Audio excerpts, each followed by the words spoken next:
Go ahead, Mr. Jackson. Go ahead, Mr. Jackson.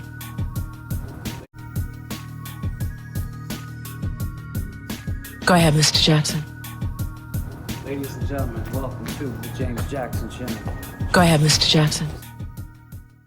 Manslaughter is a tremendous reach in this case.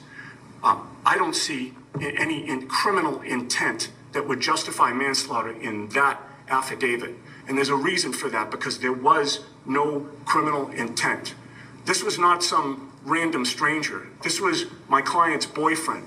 Well, you know, we expect our criminals to commit crimes. That's what criminals do. We don't expect that from our law enforcement. She said, my taillight, look at my taillight.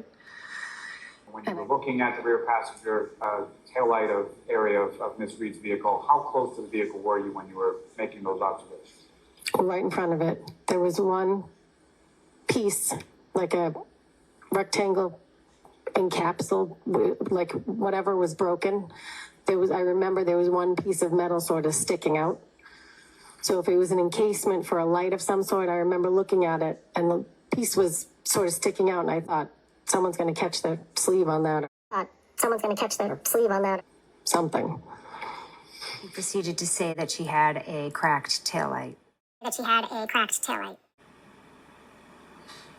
And this is while you're still in your home and you're in your bedroom, correct? Correct. And then Karen was screaming and you know, saying that she had cracked her taillight. We need to go to... My concerns were she was going to be driving with Miss Reed. I didn't, put it this way, I didn't see her, she wasn't happy about it. Does that make sense? You heard it before, this is the first that you heard it, correct? I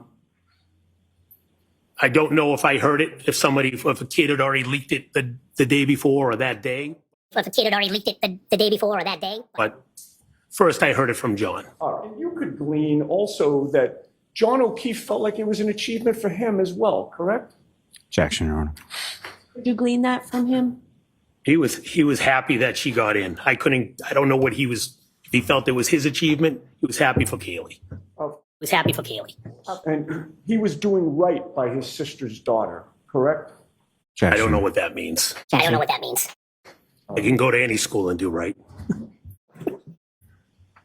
All right. In any case, everything seemed good that night.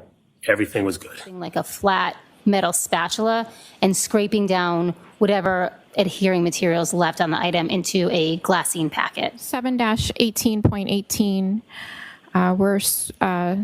it was scrapings, trace material recovered from the victim's clothing. Clear plastic from item 7-18.18 was found to be consistent in color and instrumental properties with the examined portion of the clear plastic from the taillight.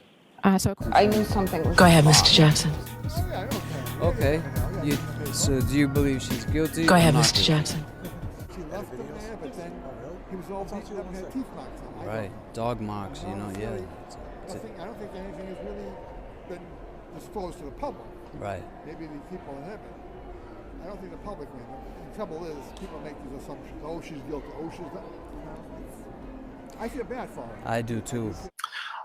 I'm of no doubt that the only time those two searches were conducted was at 6:23 and 6:24 on the morning of the 29th. Thank you, sir. Nothing further on. Okay. What I'm saying is your analysis of the phone does not rule out that the user of that phone performed that Google search at or before 2:27 a.m. There is no indication of a Google search at or before 2:27 a.m.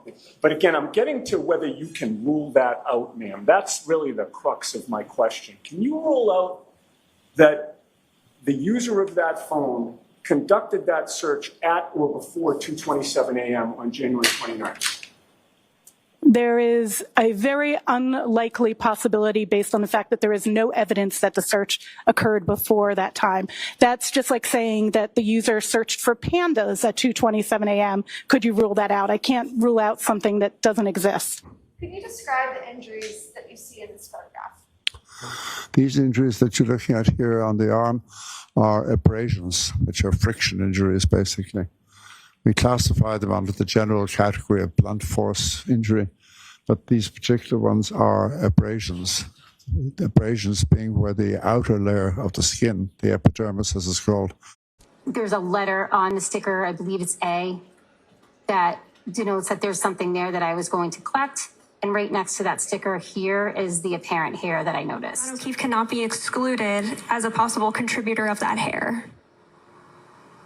That you received as far as EO2, from the passenger side tail light of the vehicle. What, if anything, were you able to determine based on your analysis and SDR processing of that?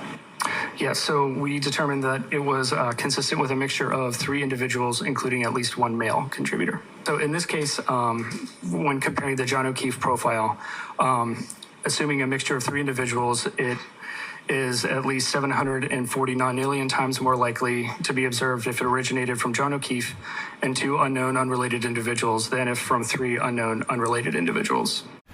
What do you think, Fed? Would you take that deal? It's Hank. His name is Hank.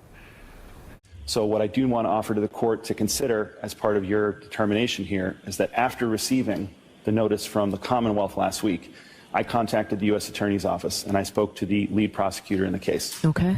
What I want to have the court know is that I have permission to notify the court that Brian Albert, his wife Nicole, his son Brian Jr., and Caitlin are not targets of the federal investigation. And I've been given permission to disclose that in open court.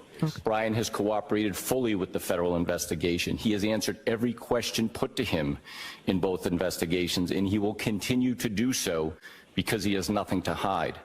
Because he has nothing to hide. Hey man, what's up guys? Kevin from South Boston. Listen, I appreciate the things that you two do, you and James, right? Brian Higgins is not a target of the federal investigation. That has been confirmed by the United States Attorney's Office and confirmed to me that I could make that representation in court. With regard to that point, Mr. Laughlin was clear that it was not Brian Albert's Ford Edge.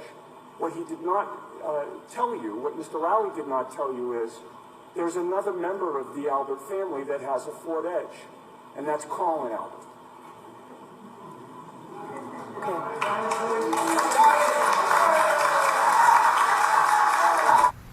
It's Hank.